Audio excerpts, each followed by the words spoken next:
రోహిత్కి మందు తాగిస్తుంది అనన్య. అలా మందు తాగిస్తూ తను హ్యాపీగా ఉంటుంది.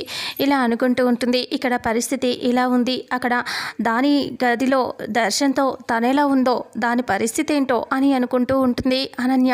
అప్పుడే శరణ్య ఇక్కడ బాధపడుతూ కింద నేల మీద పడుకొని ఉంటుంది. దర్శన్ ఏమో బెడ్ మీద పడుకొని సీరియస్గా చూస్తూ ఉంటాడు. దర్శన్ చాలా కోపంగా సీరియస్గా చూస్తూ ఉంటే నేల మీద పడుకొని ఏడుస్తూ ఉంటుంది. ఇంకా శరణ్య అలా ఏడుస్తూ నోరుని ఇంకా సౌండ్ బయటికి వచ్చేస్తుందేమో అని బాధపడుతూ నోరుని గట్టిగా మూసేసుకొని బాగా ఏడుస్తూ ఉంటుంది. అలా ఏడుస్తూ ఉంటే ఇక అప్పుడే దర్శన్ కోపంగా అటువైపు తిరిగి పడుకొని ఉంటాడు. ఇక తెల్లవారిపోతుంది. తెల్లవారి తర్వాత శరణ్య పైకి లేచి ఆలోచిస్తూ అటు ఇటు ఇల్లంతా చూస్తుంది. చింతరవందరగా ఉంటుంది. పరుచుకుని పడుకున్న బెడ్షీట్స్ అన్నీ తీసేసి అక్కడ నుంచి అద్దం ముందుకు వచ్చి నిలబడుతుంది. అద్దం ముందు నిల్చొని చాలా బాధగా ఎమోషనల్ అయిపోయి ఏడుస్తూ అలా అద్దం ముందు చూసుకొని బాధపడుతూ ఏడుస్తూ ఉంటుంది. ఇక అప్పుడే అద్దం ముందు నించొని తన బొట్టు చెరిచేసుకుంటుంది, లిప్స్టిక్ తుడుచుకుంటుంది. అలాగే జుట్టు కూడా చిందరవందరగా చేసేసుకుంటుంది. అదా చెదిరిపోయినట్టుగా జుట్టు కూడా పాడు చేసుకొని ఇంకా ఏడుస్తూ ఉంటుంది. చాలా ఏడ్చి తనను తాను అలా చూసుకొని అందరికీ శోభనం అయ్యిందని తెలియాలి అని చెప్పి అనుకుంటుంది. అలా అనుకుని ఇంకా వెంటనే అక్కడి నుంచి బయటికి వచ్చేస్తుంది. శరణ్య బయటికి వస్తూ ఇంకా అలా మెట్లు దిగుతూ ఉండగానే అనన్య వస్తుంది. అనన్య వచ్చి శరణ్య అని అంటూ పిలుస్తుంది. పిలిచేసరికి అప్పుడు శరణ్య అక్కడే ఆగిపోయి నిలబడి అక్క అని అంటుంది. అంతలో ఏమైంది, నైట్ అంతా బానేనా అంత అంటూ అనన్య అడుగుంది. అంతలో అటుగా వెళ్ళేది ఆగిపోయి చూస్తూ ఉంటుంది. ఇక అప్పుడు శరణ్య అది అని ఇలా చెప్పగా ఆనందని చూస్తుంది. ఆనంద వైపు చూసేసరికి ఆనంద అక్కడి నుంచి చాటుగా వింటూ ఉంటుంది కదా. ఆనందం చూసి వెంటనే నవ్వుతూ ఇలా అంటుంది శరణ్య, అంతా అక్క ఓకే అంటూ చెప్తుంటుంది. ఇంకా చాలా సిగ్గుగా ఉందక్క ఈ విషయం నుంచి మాట్లాడటానికి అని సిగ్గుతూ ఉంటుంది. అనన్య షాక్ అయిపోతుంది. అదేంటి ఇందాక ఏదో చెప్పబోయావు, మళ్ళీ వెంటనే ఆగిపోయి మళ్ళీ ఇలా చెప్తున్నావేంటి అని అనటంతో ఇక అప్పుడే శరణ్య ఇలా అంటూ ఉంటుంది.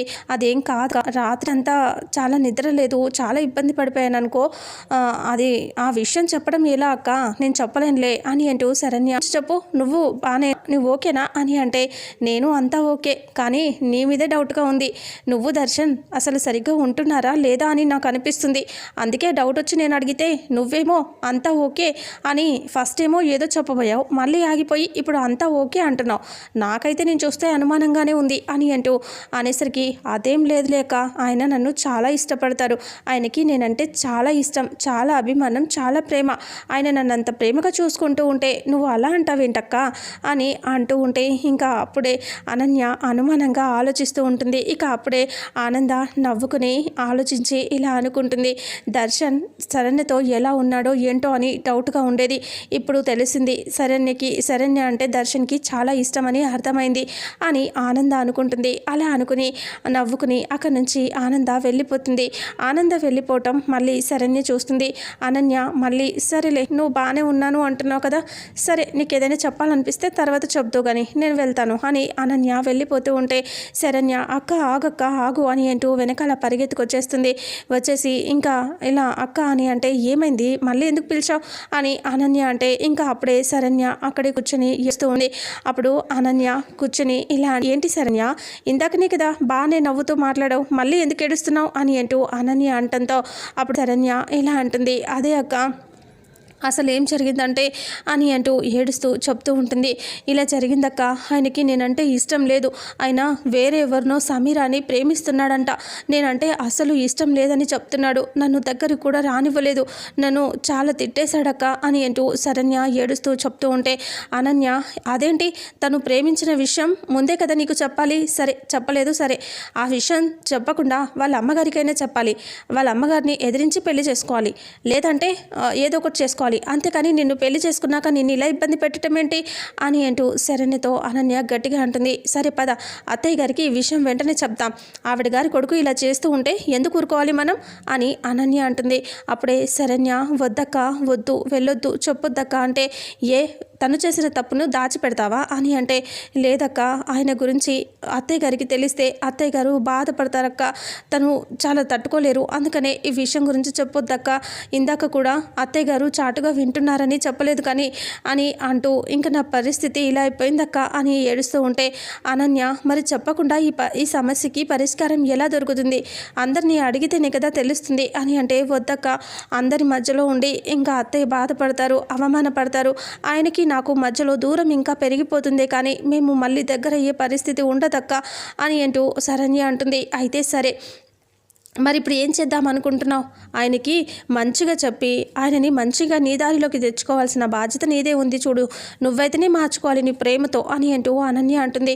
శరణ్య సరే అక్క, నాకు కూడా ఉంది అదొక్కటే దారి, ఇంకా నేనేం చేయను, ఆ ఒక్క దారి ఉందక్క నాకు కూడా అని అనటంతో ఇక అప్పుడే ఆలోచిస్తూ శరణ్య బాధపడుతూ ఏడుస్తూనే ఉంటుంది. ఇక అప్పుడు అనన్య నవ్వుకుంటూ ఉంటుంది లోపల, నా పరిస్థితి ఇలా అయిపోయింది, ఈ విషయం గురించి నువ్వెవరికి చెప్పొద్దక్క ప్లీజ్ అక్క అని అంటూ ఉంటే, ఎందుకు అమ్మ నాన్న వాళ్ళకైనా చెప్తే నేను కొంచెమైనా ఓదారుస్తారు కదంటే, వద్దక్క, వాళ్ళు కూడా ఈ విషయం తెలిస్తే తట్టుకోలేరు, నేను బాధపడుతున్నానని ఎవరు భరించలేరక్క, అందుకనే నీకు చెప్తున్నాను, ఎవరికి ఈ విషయం చెప్పొద్దక్క ప్లీజ్ అక్క అని అంటూ ఒట్టు వేయక ఈ విషయం ఎవరికి చెప్పనని అని అంటూ శరణ్య ఒట్టు వేయించుకుంటే, అనన్య సరని ఒట్టు వేసేస్తుంది.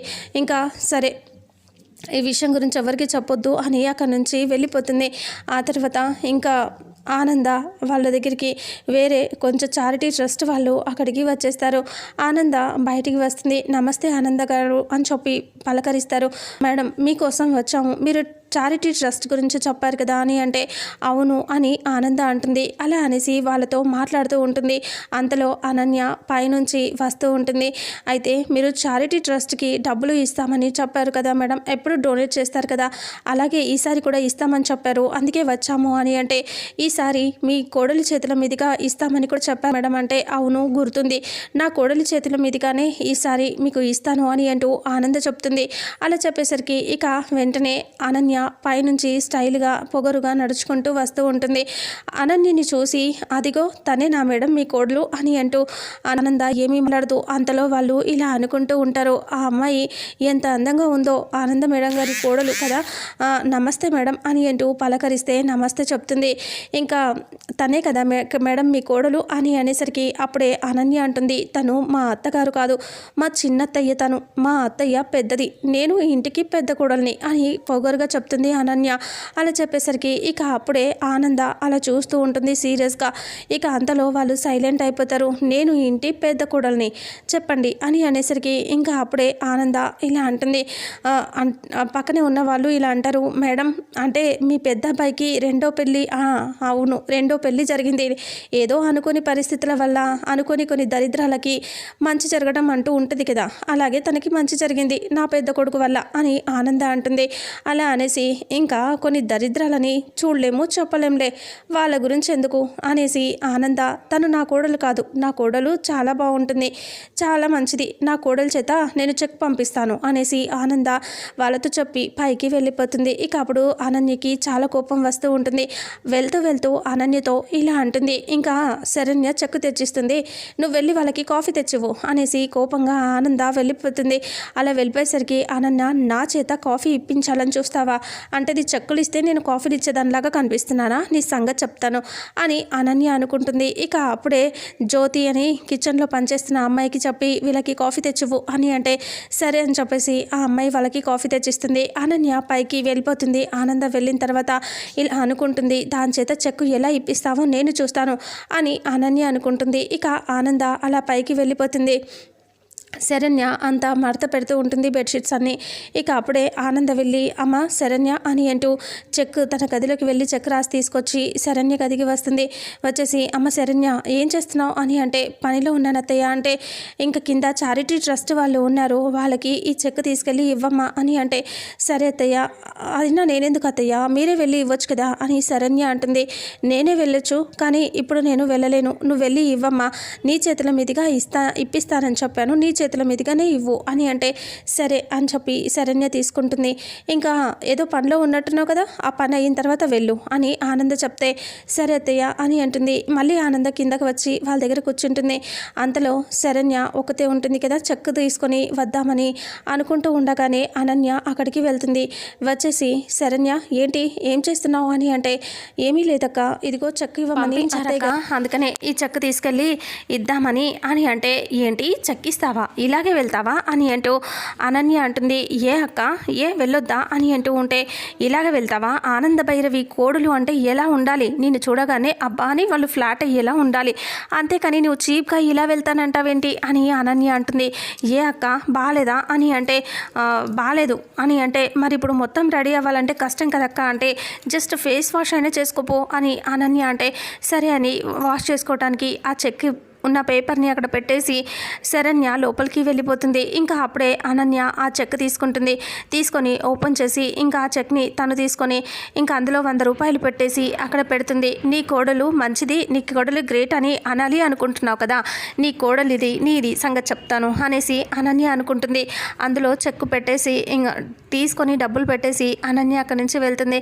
శరణ్య ఆ తెలియకుండా ఆ చెక్ తీసుకొని కిందకి వచ్చేస్తూ ఉంటుంది.